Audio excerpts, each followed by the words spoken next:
નમસ્કાર, તમે જોઈ રહ્યા છો ચક્રવાત ન્યૂઝ। હું આપની સાથે હેમલ। છેલ્લા 1.5 થી 2 મહિનાથી આપણે એક દ્રશ્ય જોઈ રહ્યા હતા જેમાં ખેડૂતો વીજ પોલની સમસ્યાને લઈને વિરોધ કરી રહ્યા હતા અને જ્યારે તેઓ વિરોધ કરતા હતા ત્યારે પોલીસને હાથો બનાવીને તેમના ઉપર અત્યાચાર ગુજારવામાં આવતો હતો। અત્યારે સુધી આપણે અત્યાચારના જે દ્રશ્યો હતા એ જોયા હતા, પરંતુ હવે ખેડૂતોએ સરકાર સામે બાયો ચઢાવી છે અને જે લડાઈ અત્યાર સુધી ખેતરમાં ચાલી રહી હતી એ લડાઈ હવે ગાંધીનગર પહોંચી છે। તમે મારી પાછળ દ્રશ્ય જોઈ રહ્યા હશો। અમે અત્યારે જે કિસાન અધિકાર યાત્રા ચાલી છે, જે ટ્રેક્ટર રેલી મોરબીથી લઈને ગાંધીનગર પહોંચી છે, એ ટ્રેક્ટર રેલીમાં અમે ખેડૂતો સાથે એમના ટ્રેક્ટરમાં બેઠેલા છીએ। અમારી સાથે જે ખેડૂતો છે એમની સાથે વાત કરીશું। ચલો દિનેશભાઈને આપી શું નામ તમારું? દિનેશભાઈ। શું ક્યાંથી આવ્યા છો અને કેટલો સંઘર્ષ રહ્યો આ ટ્રેક્ટર રેલી? કોંઢથી આવ્યા છીએ। કોંઢમાં તો બહુ અત્યાચારના દ્રશ્યો પણ સામે અરે બહુ જોરદાર અત્યાચાર કરે છે પોલીસ। તો શું થયું તું ત્યાં કોંઢમાં? કોંઢમાં તો મંજૂરી વગર આવીને સીધા મશીન ચાલુ કરીને પોલ ઊભા કરવાના ચાલુ કરી દે છે। વળતર કઈ આપતા નથી અને જબરદસ્તીથી કોઈ ખેડૂતોને કરવા નથી દેતા ખેતરની અંદર। વાડીઓમાં પણ જવા નથી દેતા। નાના બાળને રિટર્ન કરે છે અને બળજબરીપૂર્વક ટીંગા ટોલી કરીને પોલીસ સ્ટેશને લઈ જાય છે। અત્યારે જે કિસાન યાત્રાનું આયોજન કરવામાં આવ્યું છે અને આ યાત્રામાં તમે જોડાયા છો, ગાંધીનગર જઈ રહ્યા છો, શું લાગે છે કેટલો ફરક પડશે આ યાત્રા? બેન, હવે ફરક તો પડશે જ, કારણ કે અમારી કિસાનની સંગઠન દિવસે દિવસે મજબૂત થતું જાય છે। અત્યાર સુધી સરકારમાંથી કોઈ પણ મંત્રી હોય કે નેતા હોય બોલતા નહોતા। રહીને જ્યારે આ સંઘર્ષ આટલો વધ્યો ત્યારબાદ કાંતિ અમૃતિયા અને પ્રકાશ વરમોરાએ વાત કરી।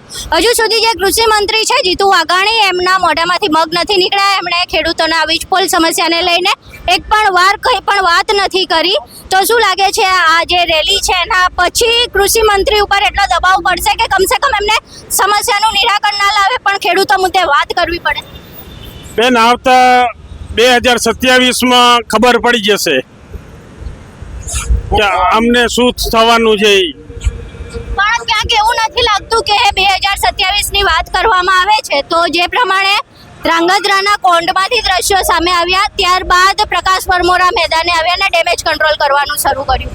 કાંતિ અમૃતિયાએ મોરબીમાં ડેમેજ કંટ્રોલ કરવાનું શરૂ કર્યું, પણ ભાવનગરમાં જીતુ વાઘાણીના જાણે એવું છે કે એને આની કોઈ અસર નહીં પડે એટલે કદાચ એ નથી બોલતા અને એ કૃષિ મંત્રી છે, કૃષિ વિભાગ એમની પાસે છે, તેમ છતાંય ખેડૂતોનું સાંભળતા કેમ? બેન, અમારા કોંઢ ગામમાં કોઈ મંત્રી કે કોઈ આવ્યું જ નથી। પ્રકાશ વરમોરા મોરબી ગયા હતા પણ અમારા ગામમાં કોઈ આવ્યું જ નથી। ખાલી ઉપર વાતો થાય છે, બાકી કોઈ આવ્યું છે જ નહીં। પ્રકાશ વરમોરા જો આ વિડીયો જોતા હોય, તમારા ધારાસભ્ય છે, શું કહેશે?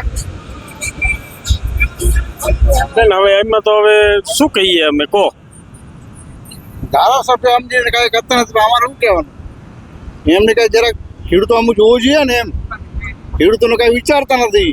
આખી દુનિયાને કઈ જમવાનું બધું અનાજ પૂરું પાડે છે તો ખેડૂતોને શું થવાનું? બોલો, આવું બધું છે, શું કરવાનું? ક્યાંથી આવ્યા છો? અમે રાપર તાલુકો, ગામ વર્ધવાણી, જિલ્લો કચ્છ। અમે કચ્છથી આવ્યા છીએ બેન। કચ્છમાં સૌથી પહેલા વીજ પોલની સમસ્યા સામે આવી હતી ને? હા, સૌ પ્રથમ અમારા એરિયામાં બહુ ગંભીર બાબત છે બેન। પછી આની અંદર શું છે કે વીજ કંપનીને પોલીસ, અદાણી કંપનીને પોલીસ પ્રોટેક્શન દળે છે। ખેડૂતને પોતાની ખુદની માલિકીની અંદર એ આવવા દેતા નથી, કારણ કે પોલીસનું એટલું બધું દબાણ છે ખેડૂતના ખેતરે નજીક। પછી અમારી જમીનની તળની અંદર 7 ફૂટ નીચે ખારું પાણી છે।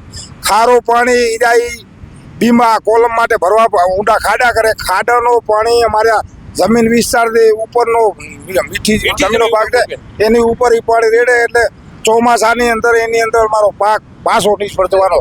જે જમીન ફળદ્રુપ રહી છે વાવતર એ પણ રહેશે નહીં બેન। પછી 2013નો કેન્દ્રનો નિયમ છે, કેન્દ્ર દ્વારા ખરડો પસાર કરવામાં આવ્યો કે જે સ્થાનિક જમીનની કિંમત હોય એ કિંમતના 4 ગુણા ભાવ ખેડૂતોને આપવાનો અહીંયાનો પોતે કેન્દ્રની અંદરથી કાયદો રિલે કરેલ છે ભાઈ, કે ખેડૂતને જે સ્થાનિક મૂલ્ય કિંમત મળતી હોય જમીનની તો એને 4 ગુણા ભાવ દેવાના થાય બેન। અને આ ભાજપ સરકારને અમે ખૂબ ધોબલે મત દીધા છે, પણ નહીં તાલુકા ડેલિગેટ, નહીં જિલ્લા ડેલિગેટ, નહીં ધારાસભ્ય, નહીં સંસદ સભ્ય અમારી આજે કોઈ સંભાળ નથી. અમારું ગામ છે ને કમ્પ્લીટ વાજબી ગામ છે.